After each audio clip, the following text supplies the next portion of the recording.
Welcome everybody to the second episode of Who Touched the Thermostat.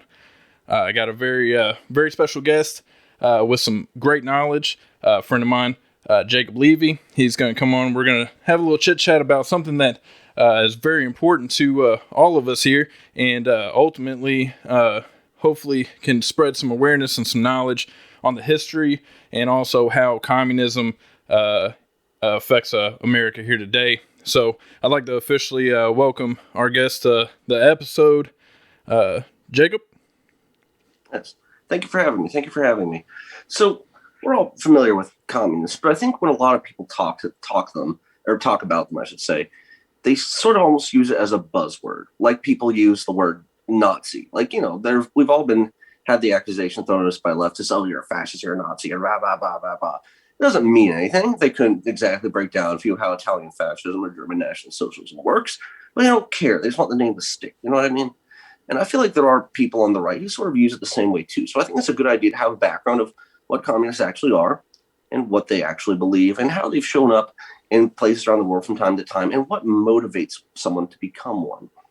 So communists can basically be broadly divided into two types. The overarching theme of them is that they believe in no private property. They believe in a completely classless, fully equal society. But you have one school of thought where you get what can be basically described as ANCOMs, anarchist communists, who want no state and no private property and nothing like that. Then you have the guys, who do want a state, and that state would be the collective owner of all the property, and everything like that in the country. Now, that's a very broad simplification of it. Communists, being communists, they like to break themselves into various little subgroups. Their infighting is like libertarians, except even more so. You would be astounded. I mean, countries have had civil wars over communist infighting. It becomes really something quite spectacular, really. Just the way they can break up. I believe in the 1970s, the British Communist Party split into something like 7 different sub-parties. No one was voting for them anyway, so who cares? Now, I want to talk about also, so that's the broad thing is it's based on this idea of this equality and justice kind of thing. That on its face sounds good. And I wanted to touch on that too. There's a gentleman named Adlai Stevenson. I believe he was a senator. He ran against Dwight Eisenhower in one of the election, I think Dwight Eisenhower's re-election campaign, and lost. But he had this phrase that communism is a dream of justice corrupted. That it's what they're starting with they're starting with the virtue. This virtue being justice. We all like justice. Justice is good, right? I don't think anyone would say, no one's going to say, no, I don't like justice. No one would ever say something like that.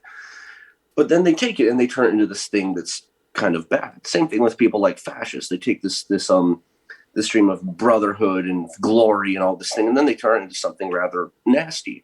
The same thing can be said with various like religious fanatics, like radical Islamists or various other people like that existed throughout history. It's good to be religious, right? I mean, being a pious person and caring about God. Well, that's all well and good. Those are very good things to do, but these people find a way to take it and make it do something bad. That's kind of what communists do. And I wanted to basically look at various places around the world where they popped up and look at why have they popped up there in those particular times and what attracted people to that at those particular times.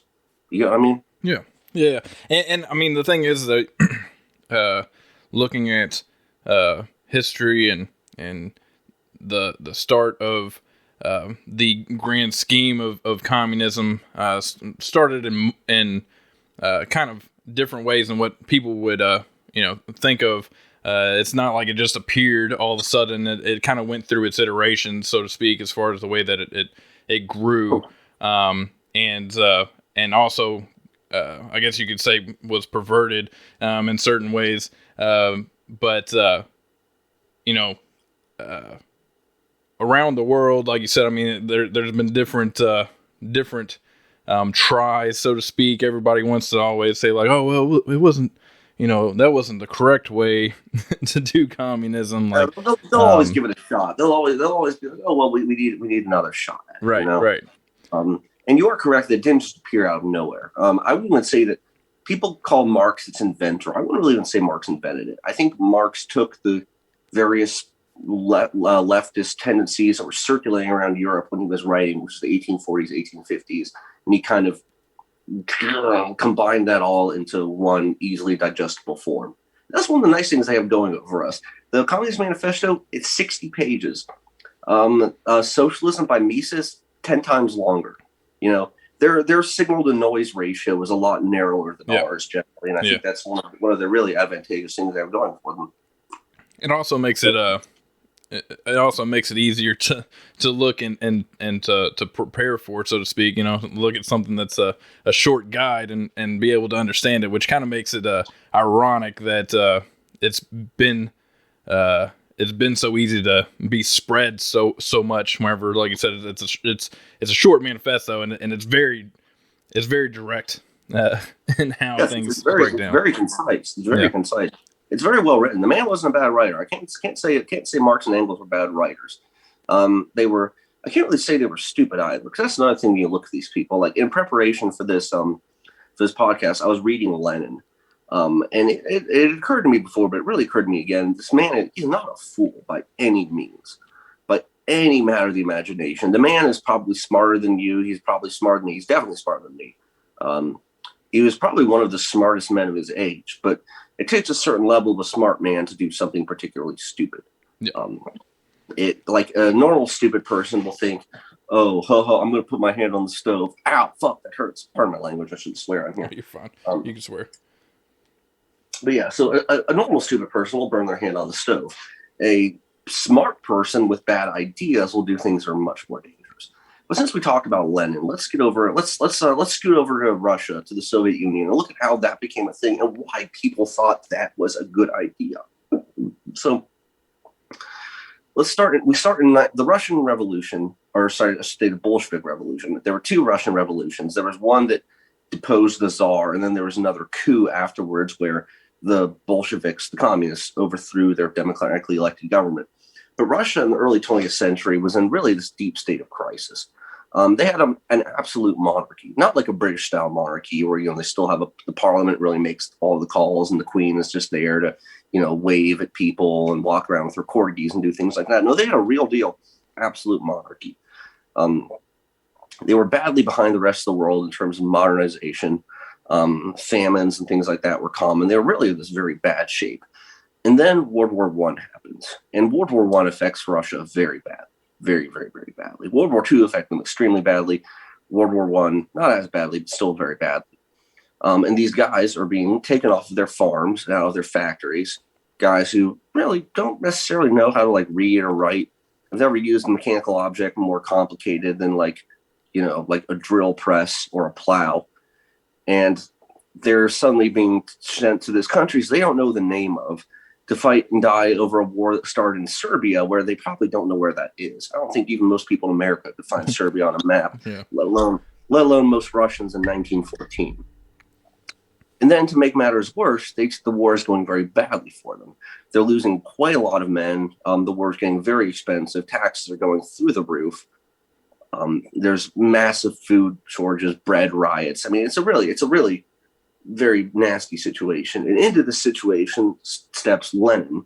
Now, he wasn't the first communist in Russia. They had a long-standing tradition of socialist parties that existed in Russia and always had this back and forth with the government. But now the government was really struggling.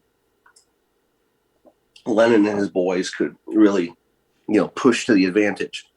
And what ended up happening was there was a revolution and the Tsar was overthrown, and then a provisional government was set up, a proto-republic of sorts. And then the Bolsheviks overthrew that.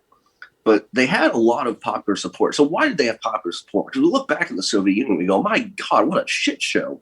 Good Lord. How could anyone have thought it was a good idea? Because someone had to have thought it was a good idea. They didn't spellbind the people with some kind of magic spell to make them all think this is a good idea. People had reasons to think that was a good idea. Smart people had reasons to think that was a good idea.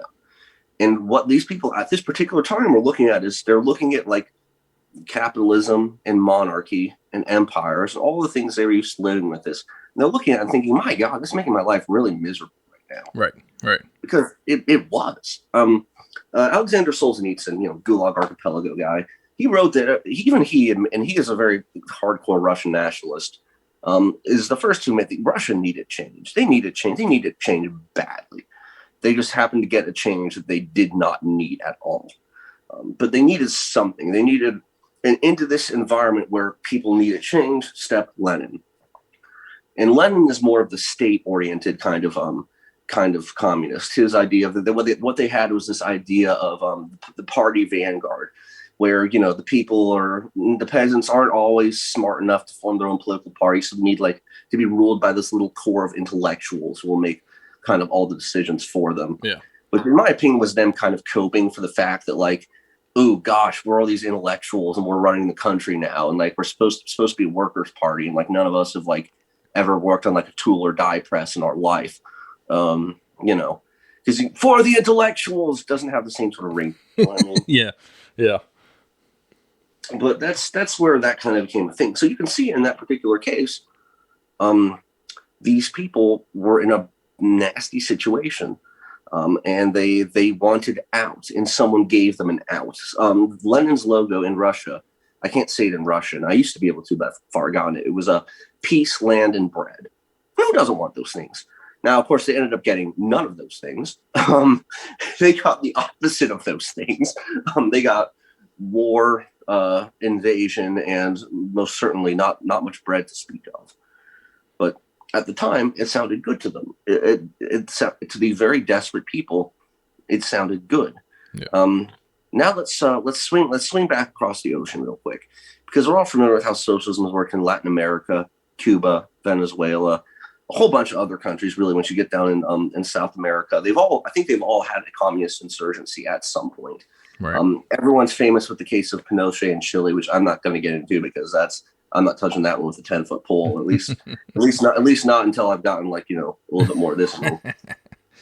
But so why was it popular there? Because you wouldn't think it would take off there, right? I mean, these people are very religious Catholics. The idea of a totalitarian atheist worker state doesn't sound like it would appeal much to them. But what you have to think about is in South America, in Central America, Latin America, the way that a lot of these Western companies, specifically American companies, were behaving, guys like the United Fruit Company, Dole, they were almost acting like what communist propaganda would describe an American corporation as. If you ask Lenin to describe an American corporation, he would give you this nasty this villain in a top hat with he's got a mustache, he's twirling while he walks around on the backs of orphans so his feet don't have to touch the ground.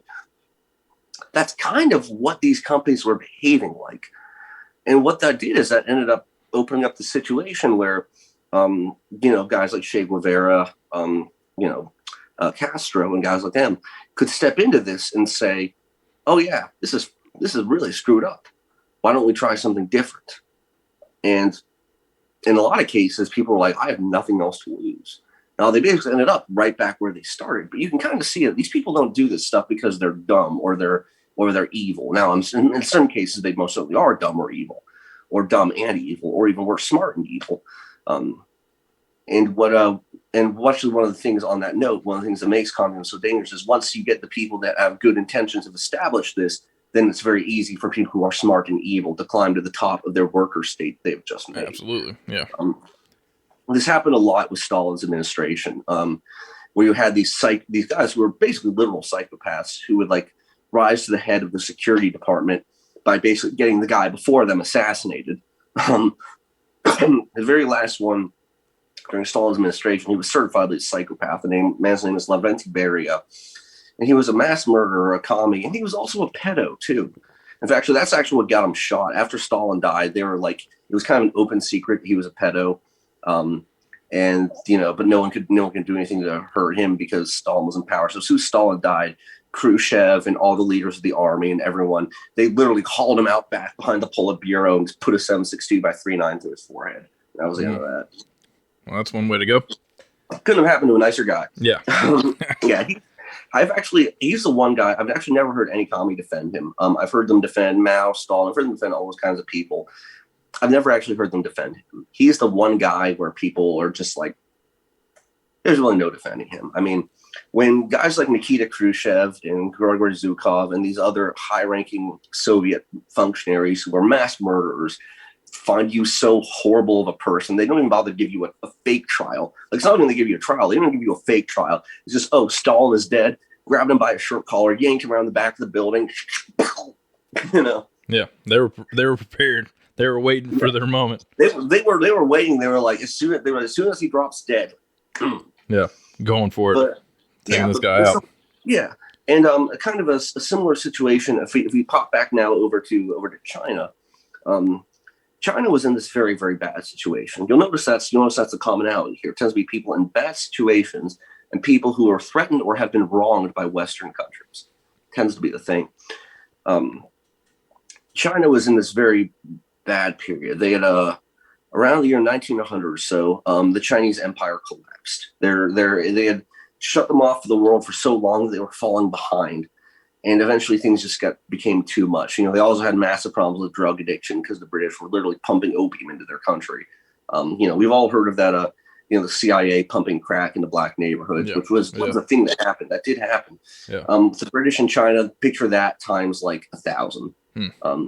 And when the Chinese actually tried to say, no, you can't literally keep shipping drugs into our country, the British actually blew up their navy or whatever navy they had. Yeah, it got very nasty.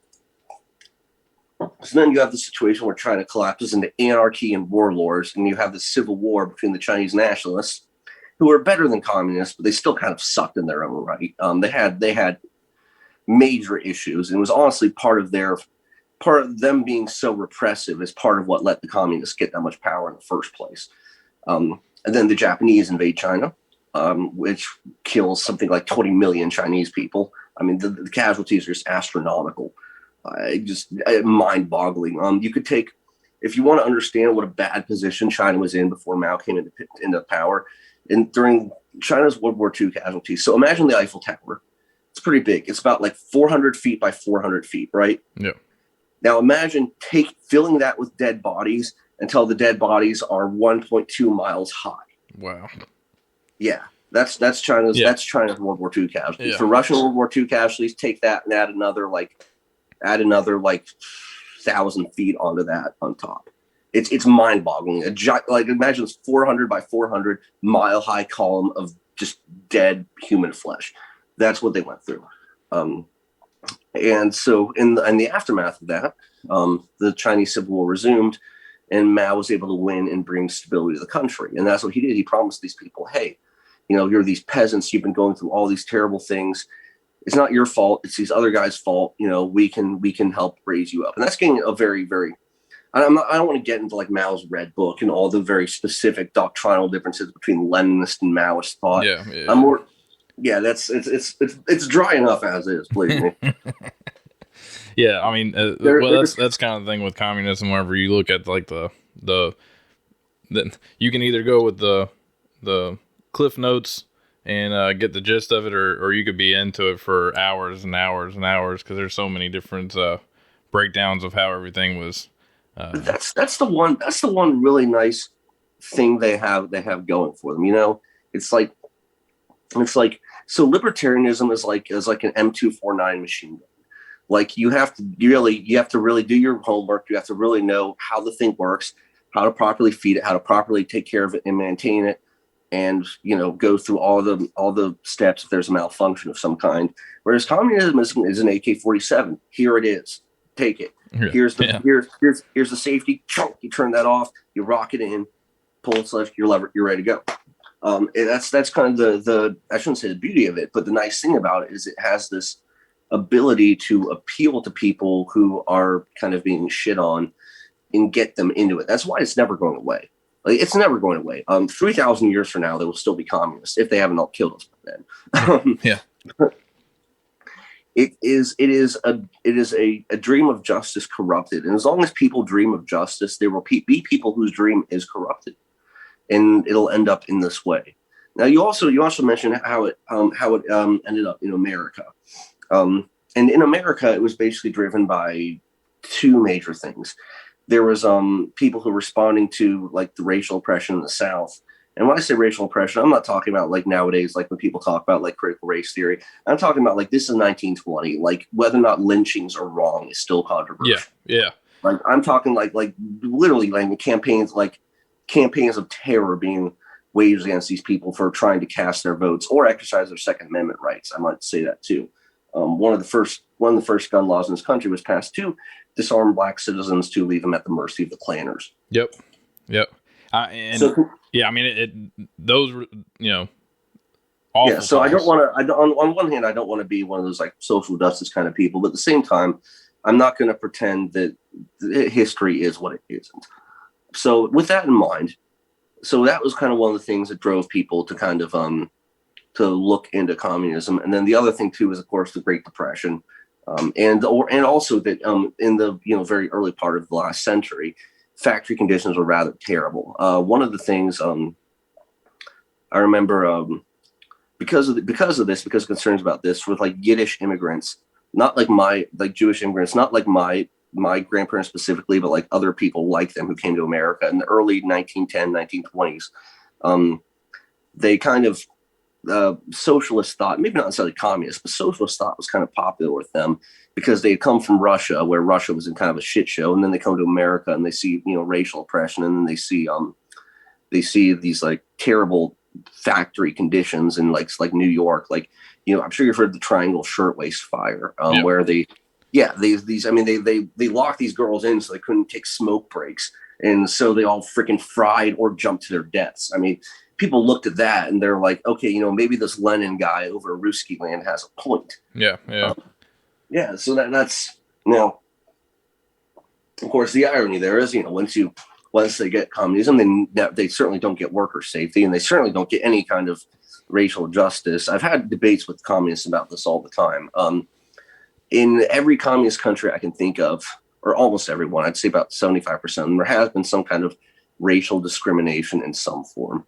In the Soviet Union in particular, what they would kind of do is, Russia, the Soviet Union had all these different minorities. It had Poles, Czechs, Lithuanians, Latvians, Belarusians, Ukrainians, all these different sorts of people. And what they did is they methodically went around from each of these groups of people to the other, took all their smart people or people who could possibly put up a fuss, and just put one in the back of their heads. They systematically liquidated their way across these various groups of people, which was definitely racist and in some cases outright genocidal, deliberate extermination attacks on various ethnicities. Absolutely. I guess my point of saying all this isn't to say that communists are good. We should all go be them, because even by their own standards, they failed. Even by not only did they fail to provide a long-standing functioning state, because they, as Mises, the calculation problem. Once you have the government or some collective council making all of the decisions for what gets made, you can't respond to consumer demand, and then you'll just, it's like not having your senses. Consumer demand is your senses, your eyes and ears, and if you don't have that, you're just going to bump into the wall and fall over and die. Exactly. Which is precisely what the Soviet Union did. So not only did they fail in that regard, but they also failed in regards to providing this kind of equality that they had really wanted. They really, what they basically ended up doing is they replaced in the Soviet Union, at least, they replaced the czar with just the czar, except now he's scarier. Like. I mean, isn't that kind of the that's kind of the cycle of communism replacing whatever bad thing was before it? It is. There's this book I actually read. It was called "In the Court of the Red Tsar." It's by Simon Montefiore. It's about Stalin, his administration. I greatly recommend it. It's a fantastic book. Very riveting too. It's funny, interesting aside about Stalin was that he had like what would be considered like a hillbilly accent. Stalin was not an ethnic Russian. He was from Georgia, the country of Georgia. So he had like what the American equivalent of what his accent would be, like a hillbilly drawl, like like some kind of like, I shouldn't say like your accent, but like your accent was thicker. Yeah, I know. I'm messing with you. Yeah, but that was so like when you imagine Stalin talking to people, like when he's talking to his officers, just imagine him with like a super thick Southern accent, and like that's what it was like. It's like, well, shoot, well, I don't suppose we're gonna have to liquidate them peasants. Shucks, you know. It makes him a little bit less scary, but not by much, because he's still very scary. But that was a brief aside about him. So yeah, that's and in the contemporary United States, I don't think they're really. I mean, I struggle to put my finger on just how dangerous they still are in the United States. Because my rule of thumb is because they're always going to be around, you should always assume they're dangerous. Yeah. But as we've seen in the past, in the past month, in the past last year, with all the rioting and various things, people are like, oh, it's a communist uprising, it's a Bolshevik uprising, But which I think there is some truth to that. But if you think, first of all, how many of those people were just out there because they wanted free shit? Yeah. How many of those people were out there because they might be people like us who just legitimately have complaints with the way policing is handled in this country, sure, and just chose to express it in a way that we would not consider legitimate. How many of these people were just liberals and like white kids who just wanted to get their PC points, for going out and being seen? I saw a lot of this, by the way. And then once you get past all of that, how many of those people are like active, actual, hardcore, dedicated, organized communists? Yeah, I mean, that's a solid point. I guess it's kind of one of those things. Like even with libertarianism, I mean, there's kind of some of that too. You have people that are party members, and then you also have folks that are small L, so to speak, and then you have people running around like Ben Shapiro that say that they're libertarian.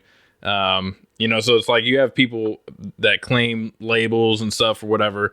Whenever it really breaks down, they're either not really educated on the idea, or they're not really active. Like pushing it as a political organization or what have you. But you look back, I guess looking back, wherever the the Red Scare and stuff, like looking back into the U.S. history, whenever it was one of those things where they called it out, was like, we're being infiltrated. We have commies in our midst, and it's like, and some people sat back and were like, oh no, that's crazy, like that's not happening, you're just paranoid. McCarthy was largely correct, right? I didn't say he was completely correct. He's crazy. He was largely correct. He was crazy.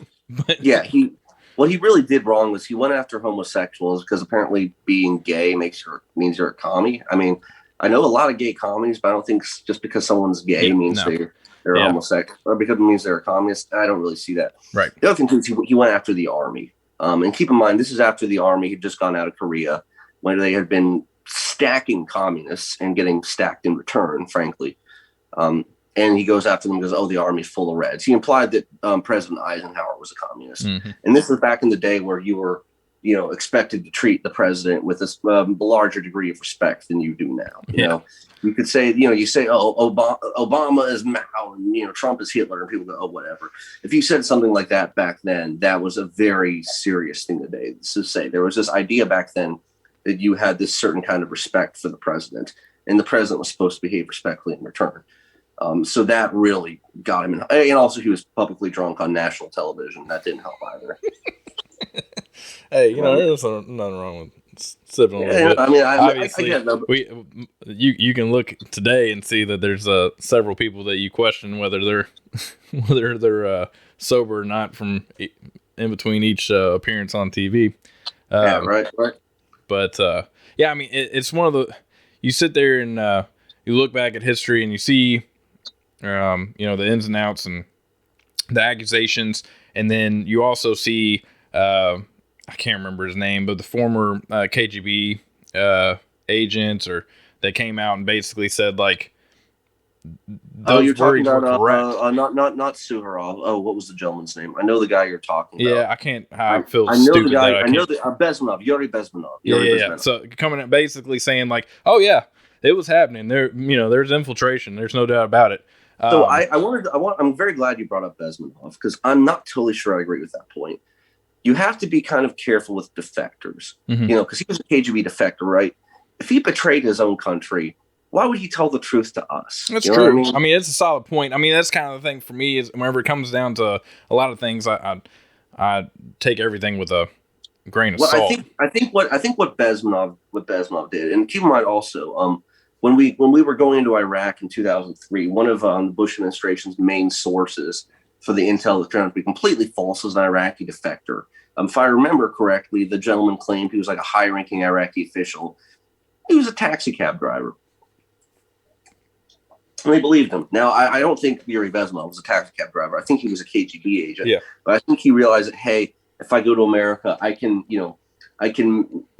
basically make a career off of telling American conservatives what they want to hear. Sure. Yeah. I think is exactly what he did because, he kind of made this claim that like all of like the civil rights movement and the hippie anti-war movement in Vietnam was all engineered by the USSR to undermine the United States. Which I do know for them from their documents, they did try to do that. But like you look at like if here's like the anti-war, opposition to Vietnam movement, like here's the extent to which the Soviet Union affected it. You know what I mean? Sure. Yeah. Like they were basically like throwing gasoline on what was already a forest fire. Yeah. Yeah. Yeah, and it was actually kind of funny. Speaking of, we were talking vaguely about civil rights earlier. We did learn out. I believe the archive of these KGB papers is called the Mitrolnik Archive. They did actually learn. So there was this rumor among American conservatives in the '60s that Martin Luther King was secretly a communist. He was plotting. He was being led by the KGB. Turns out the KGB actually was trying to undermine him. They were spreading rumors. Well, it's funny. The FBI was spreading rumors that he was working for the KGB, and the KGB was spreading rumors that he was working for the FBI. It's almost kind of funny in a way. Yeah, I mean, and that's not even where all that ends because I mean, JFK. They talk about his assassination was partially organized or completely organized by Soviets and things of that nature. So who knows how much? What if they all just shot him at once? Like, right? What if like Lee Harvey Oswald and the Masons and the Soviets and the CIA and the Israelis and the aliens and they all just like all took their 6.5 Carcanos and they all just lit him up at once? Or alternatively, what if no one shot him? His head just did that. Yeah, we're in a simulation. Anything could happen. Yeah, exactly. I do want to go into a very brief aside about this because I've said kind of a lot of what I wanted to say about communists and why they do their thing. If we're going to get I will just very briefly want to say my piece about the JFK assassination. Sure, yeah, go ahead. I think Lee Harvey Oswald did it. Think about it, right? If you don't like JFK, you want to get rid of JFK, you don't need a gun. You need a camera. The man was a serial adulterer, and people were already shaky about his moral foundations because he was a Catholic in a time where it was actually controversial to have Catholics in power, as stupid as that sounds to us now. Like, why would that be an issue? If all you have to do is catch him with Marilyn Monroe, that's all you got to do. Or one of any other countless mistresses that I'm sure he bedded in his secret White House love bunker. Because if it gets out to the press that the United States of America is having an affair, I mean, look what it did to Bill Clinton in 1993. I mean, that's 1993. That's after the moral degradation had already set in. Right. Yeah. This is 1963. If you want to take JFK out, all you got to do is you just got to catch him with one of his hoes. That's all you got to do.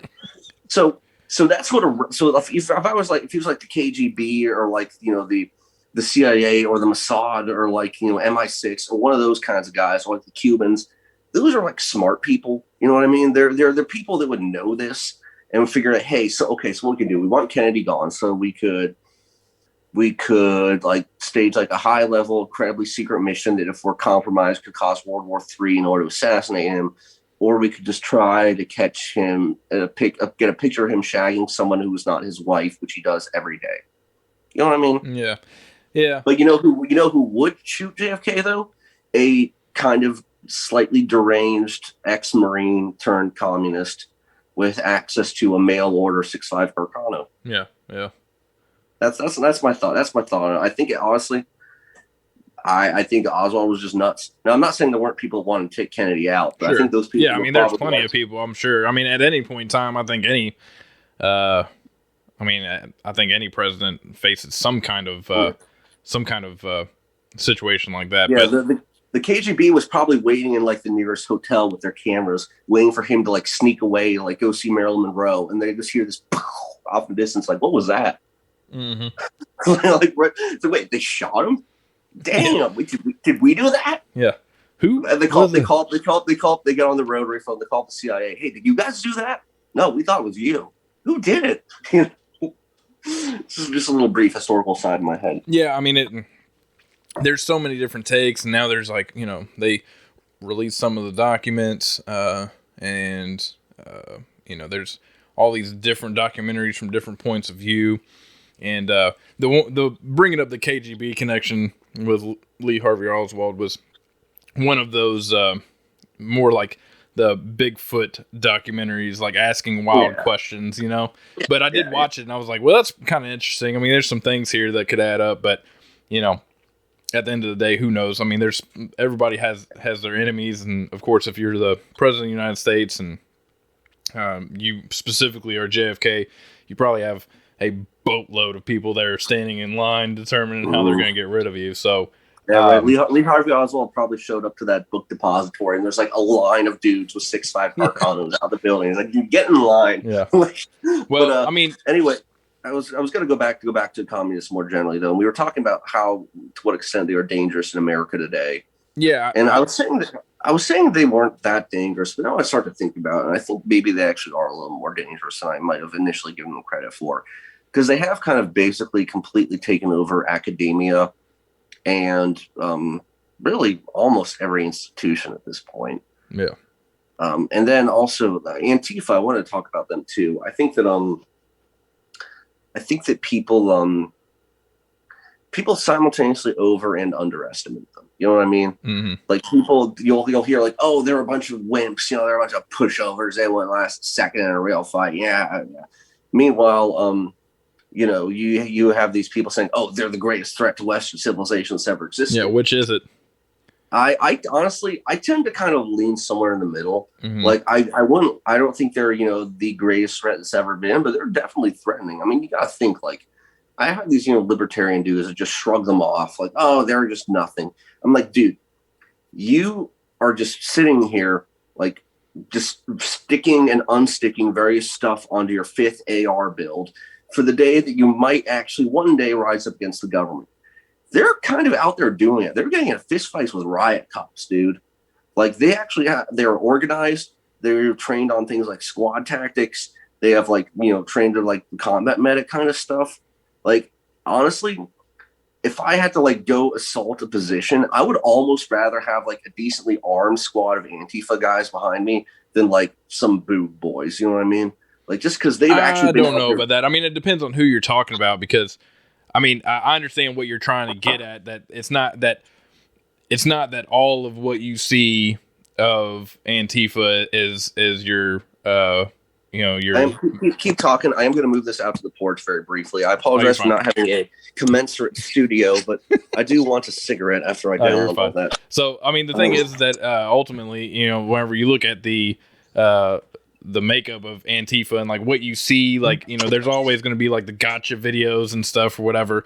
But to your point, they are organized, and I think that they're much more organized, and scarily enough, I think that they are backed by people that have the necessary funds and means to be able to kind of keep them going and charge them up, whether that's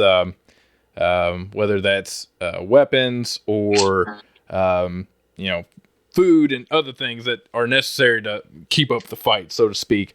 But so I mean, yeah, I definitely think that people shouldn't just write off Antifa.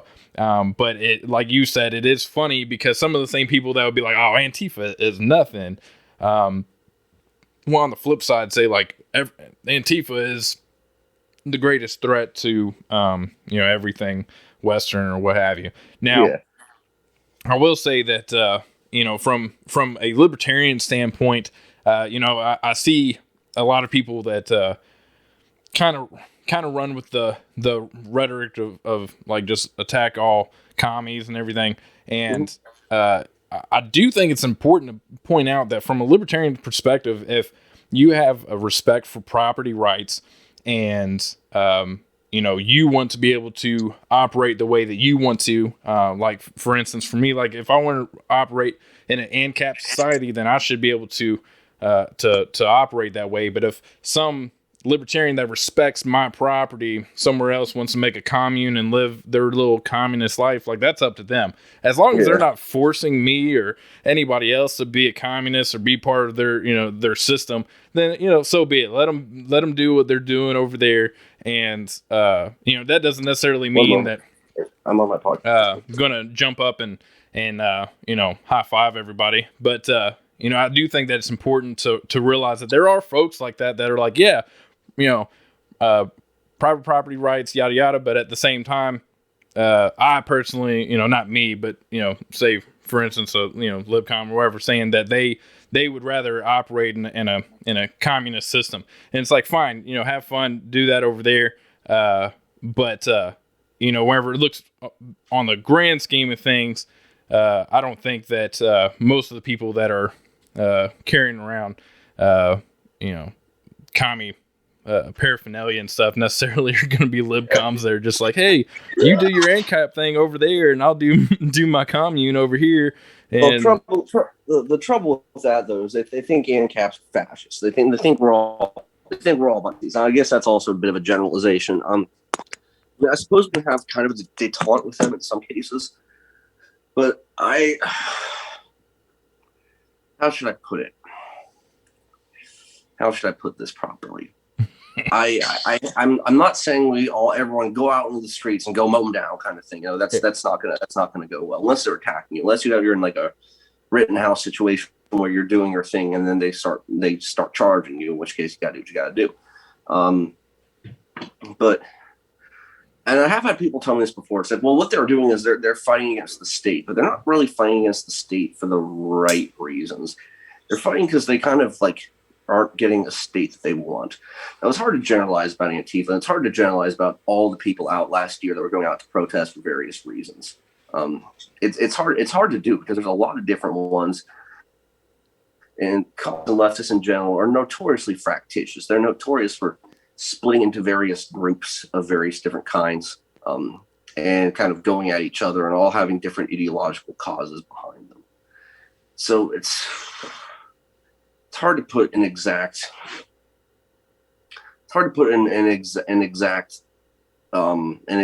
prescription for what should be done with that situation.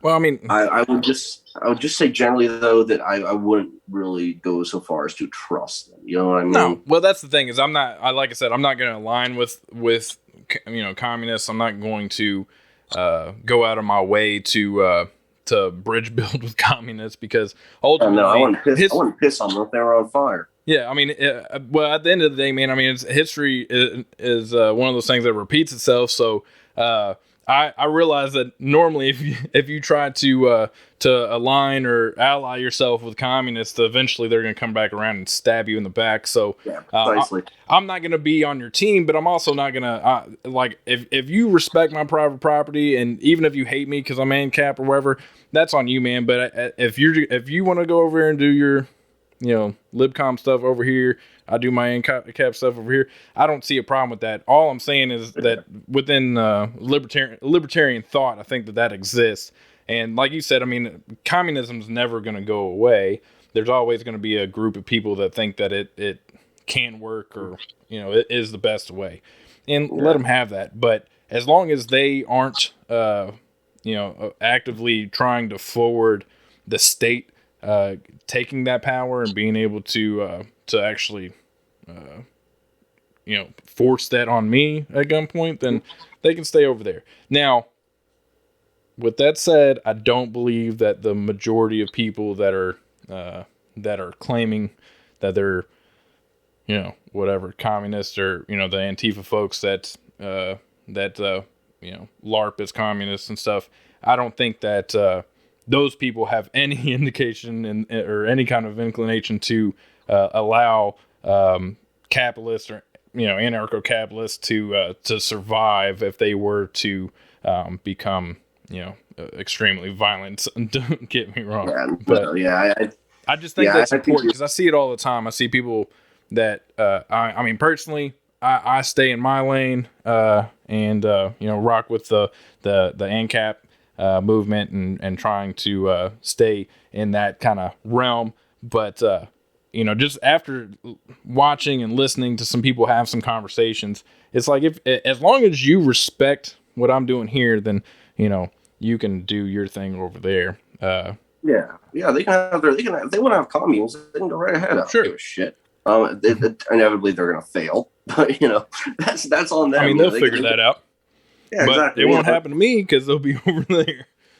Yeah, exactly right. They can do their own thing, but I think the problem in this case is that we're not really at that kind of like ideal stateless society sort of thing. We're in this society where we do have a major state. I will say this though, for all of their efforts, they've been remarkably unsuccessful at actually translating into political results. Like they've gotten a lot of the woke shit into the popular mainstream discourse. Like they've really accelerated like the woke shit taking over like the universities and the press and every major business. But like they've not actually succeeded in like seizing that much private property. They've not really succeeded in getting the government to do what they wanted. Like Joe Biden is not a communist. People call him that. No, he's not. He's not by any stretch of the imagination. And neither is his literal cop vice president. Like, yeah, and I mean, like you think about it, I mean, the guy, like where's the marijuana legalization? A lot of the communists wanted the marijuana legalization. Where is that? Where is it now? No, we got a menthol ban. They're not like they're good at translating their actions into cultural results. They're not quite as good at getting political results. They're good at getting companies to like pretend to be like them. They're good at getting companies like big companies like Amazon to take on these woke positions, but they're not actually good at seizing Amazon. It's one thing to get Jeff Bezos to say, oh yeah, BLM, all that. It's another thing to actually seize his means of production. They've not really even made a dent in that. Right. So that's my thing. Like they've made almost this kind of hollow victory where they've gotten this, like on the cultural front, I think they've largely intimidated a lot of people into taking on some of their beliefs. But when it comes to like their actual wanting to seize the means of production, they've not gotten very far in that. In fact, they've probably gotten the opposite. I don't think they've really, by blowing up a bunch of small businesses, all that happens is big capital ends up seizing that. Ends up taking those over. It's like, oh, you blew up all the mom and pop shops. Well, now they're going to build a Walmart there. So good job, good job, commies. Well done. Yeah, well, I've seen the phrasing passed around that talk about how like mom and pop shops, like they should all go out of business because they don't afford living wages or what have you, or they don't give benefits and all these things. And it's just so ironic to me because it's like, on one side of it, like you are up against the big power hungry people like you were talking about in South or Central and South America, like the evil mustache twirling capitalist. That's just like that's the evil in the eyes of of those that are spreading communism. And then you have like these little mom and pop shops that are like just operating at means, to be able to stay open and to employ a couple local people and to provide a good service to local people and all these things. And then, but then you have people that are saying this. I've seen it multiple times. Somebody pointed out to me and they were like, have you seen this? I'm like, that's actually like old ideology. Like that's old phrasing. Oh, it's very old phrasing. And it's just, I was reading the Communist Manifesto earlier, like I said, in preparation for this. And they actually, even Marx and Engels themselves talk about this. As far as they're concerned, some capitalists are worse than others, but all capitalists are capitalists as far as they're concerned. So a local, like small capital owner, still bad. You know what I mean? Like that's still something they don't like. In a lot of cases, they see actually like the small businesses, like the lower middle class, as the most dangerous aspect because those are the people that really go to bat for big capital because they want to become part of that. Now, that's in his own words. I'm kind of summarizing. Yeah, it's not that, the communists have suddenly turned against small business owners. They've always been against that. They've been against that since, well, what was it, 1848? I believe he published a manifesto, something like that. Yeah, so that's nothing new on their part. As far as they're concerned, like mom and pop's auto parts may as well be the same thing as AutoZone. Yeah. May as well sack them all. When that's just part of how they think. But that is the thing that I do encourage, like libertarians or really anyone who has any kind of right wing thinking, really should read the manifesto. It's you have nothing to lose by doing it, and there's no reason for you to have their playbook right in front of you not to read it. Absolutely.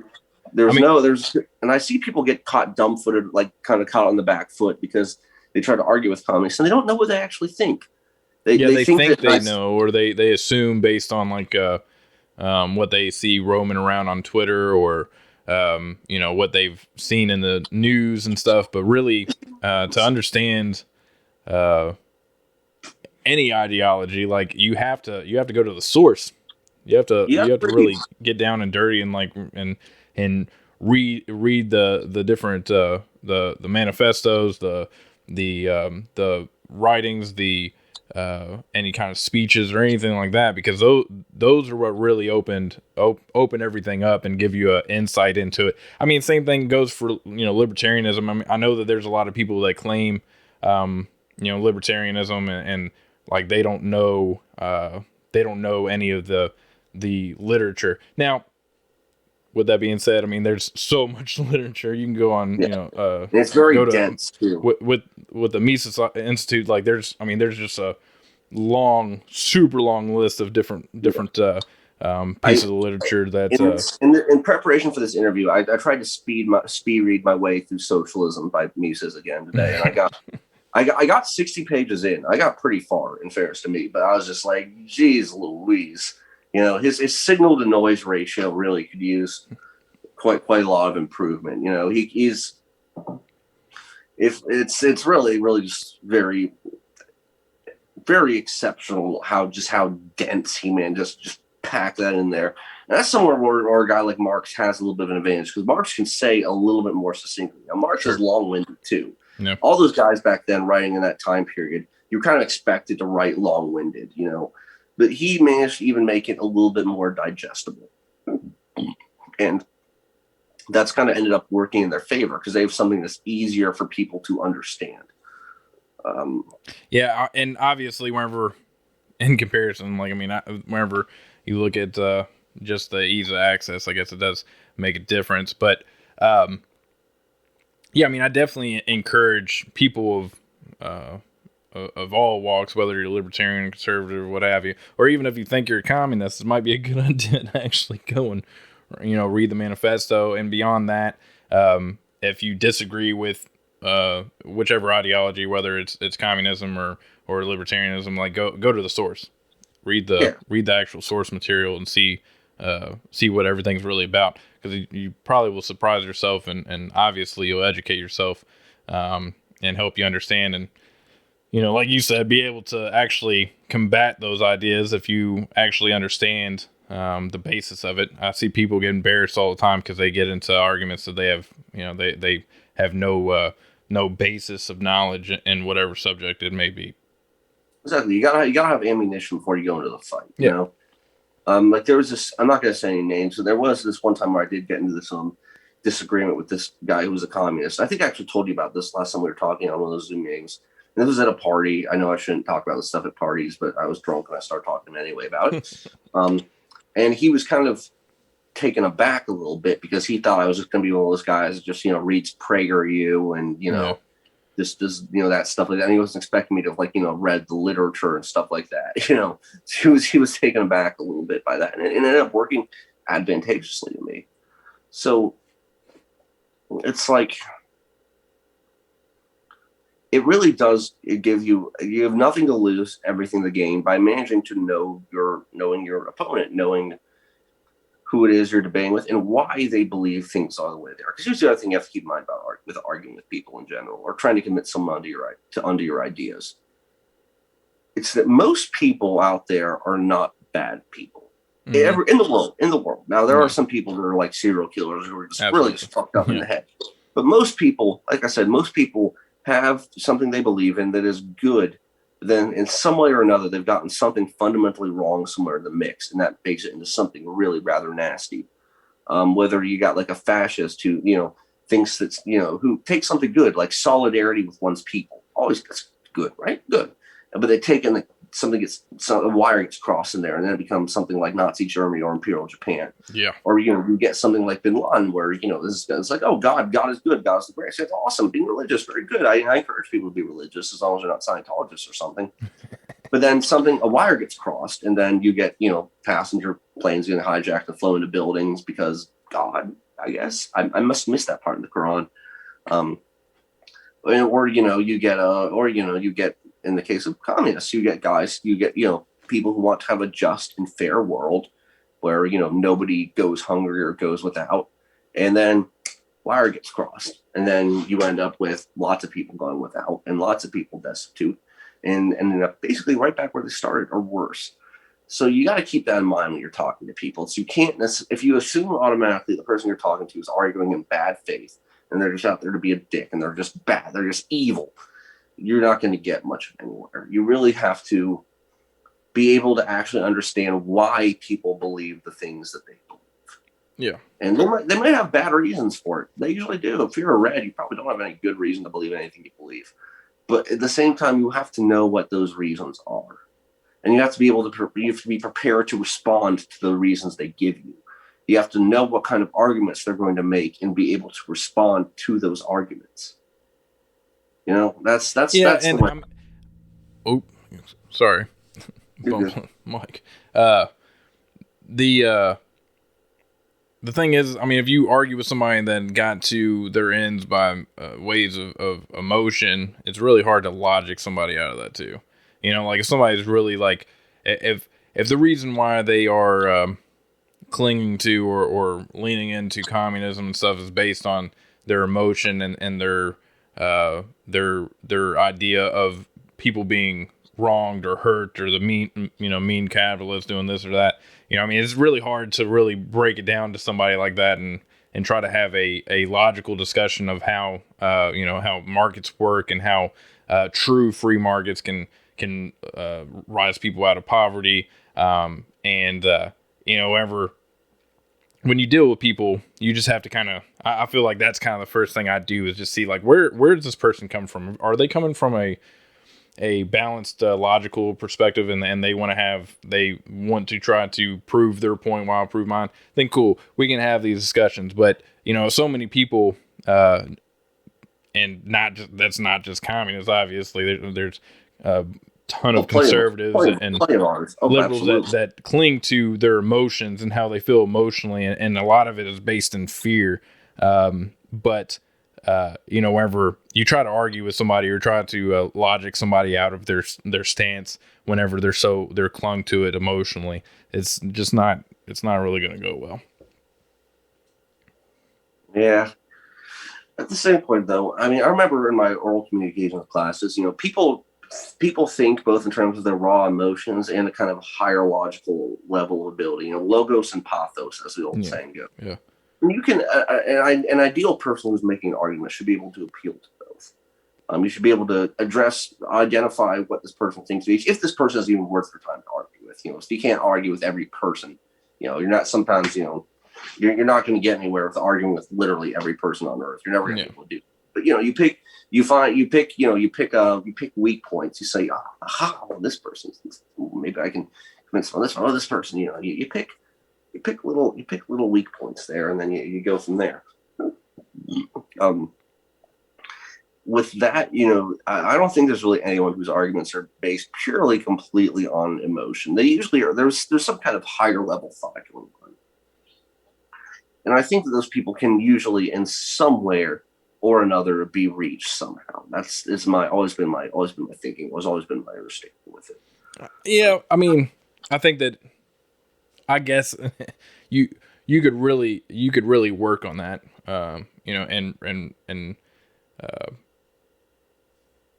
bring some light to somebody that might flip a switch in their brain. But generally speaking, I mean, if somebody's coming from an emotional point, I just don't see. I You're don't right. see. I mean, I guess you're right, and you can't always.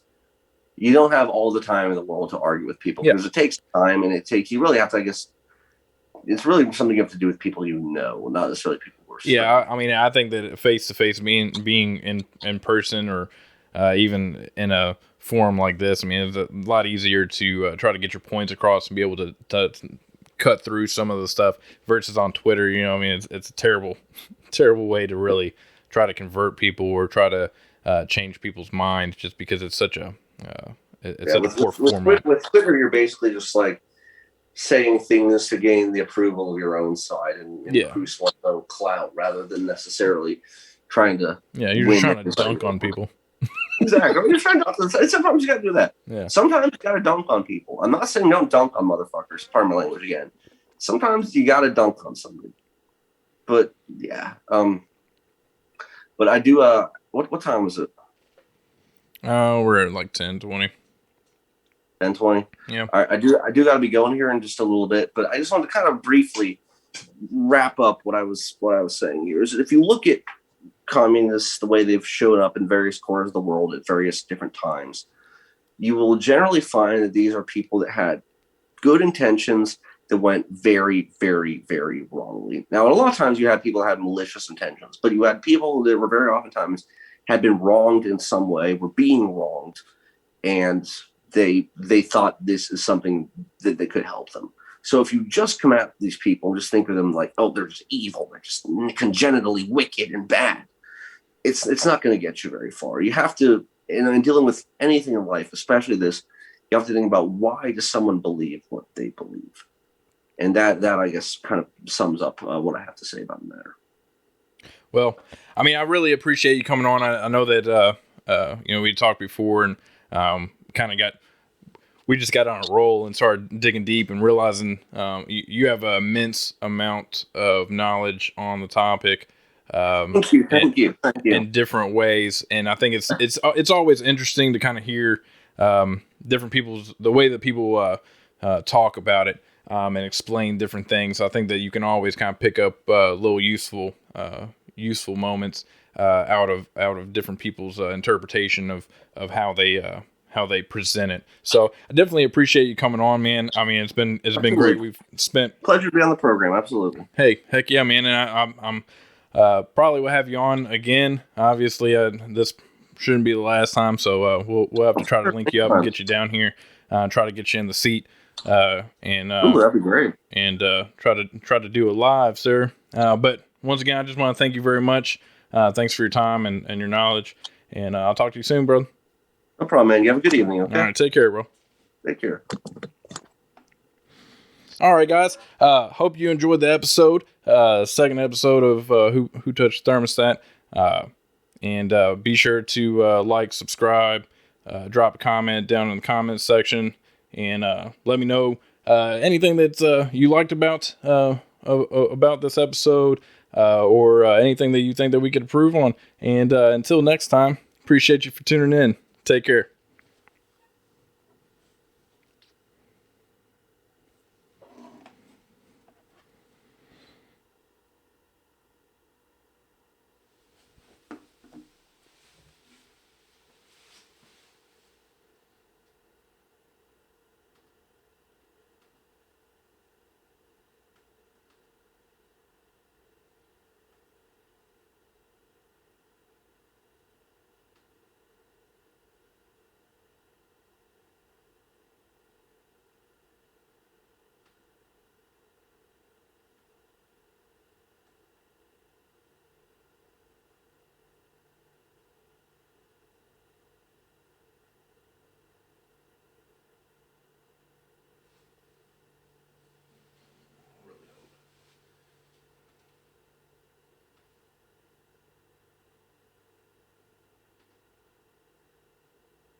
Welcome everybody to the second episode of Who Touched the Thermostat.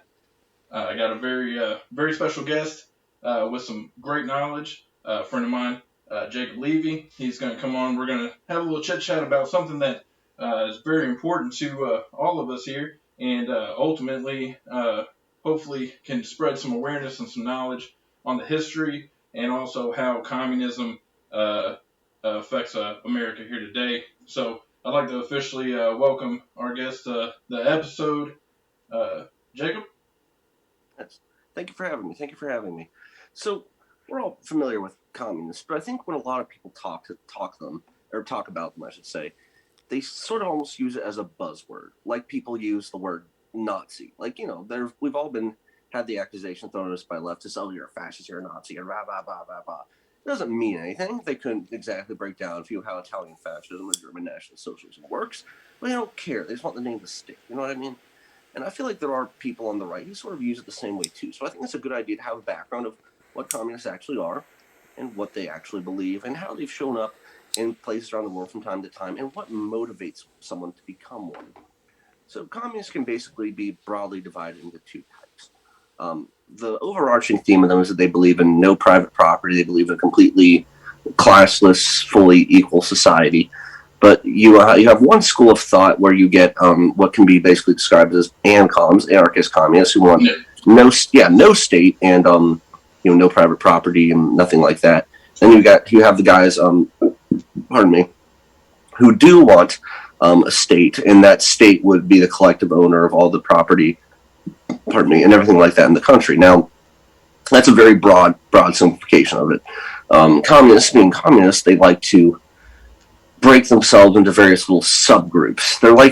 Their infighting is like libertarians, except even more so. You would be astounded. I mean, countries have had civil wars over communist infighting. It becomes really something quite spectacular, really. Just the way they can break up. I believe in the 1970s, the British Communist Party split into something like 7 different sub-parties. No one was voting for them anyway, so who cares? Now, I want to talk about also, so that's the broad thing is it's based on this idea of this equality and justice kind of thing. That on its face sounds good. And I wanted to touch on that too. There's a gentleman named